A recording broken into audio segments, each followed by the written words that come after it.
விஜய் உடைய அணுகுமுறை. ஏன்னா, இப்ப அவங்க எல்லாமே நெருங்கி வராங்கங்கிறது தெரியுது.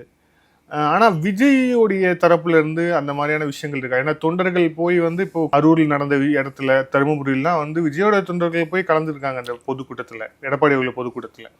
ஆனா வந்து தலைமையில இருந்து ஒரு அறிவிப்பு வந்ததாகவோ, இல்ல நேரடியாக பழனிசாமிக்கு நன்றி அப்படிங்கிற மாரியோ, மத்திய அரசுக்கு நன்றிங்கிற மாரியோ, எந்த ஒரு இதுவுமே வந்து விஜய் தரப்புல இருந்து வரல. ஸோ அப்ப விஜய் தரப்பு இன்னும் முடிவு எடுக்கல அப்படிங்கிற ஒரு விஷயத்தையும் வந்து சொல்றாங்களே. எல்லா விஷயத்திலுமே விஜய் இன்னும் சரியான முடிவு எடுத்தாரான்னு தெரியல. கரூர் சம்பவம் உள்பட அவர் இன்னும் அன்னைக்கு பேசின காணொளியில ஒரு முழுமை கிடையாது. ஒரு அரசியல் முதிர்ச்சியும் கிடையாது. எதையுமே ஒரு புரிந்து கொண்டு ரியாக்ட் பண்ணியிருக்காருன்னா, எதிர்வினை ஆற்றியிருக்காருன்னு தெரியல. இப்போ அதிமுக நமக்கு நெருங்கி வருது. பாஜக நமக்கு கை கொடுக்குது. இன்னும் சொல்லப்போனா அவருக்கு பாதுகாப்பு ஒய் பாதுகாப்புலேருந்து இப்போ கூடுதல் பாதுகாப்பு மத்திய அரசு கொடுத்துருக்கு. அதுக்கு ஒரு நன்றி கூட சொல்ல தெரியல அவருக்கு. ஸோ எதுவுமே புரியல. He is blank because he is zero in politics. நான் அது வெளிப்படையாக சொல்லுவேன். ஆக இதெல்லாம் இதெல்லாம் அதனால தான் அவர் நன்றி கூட சொல்லலை.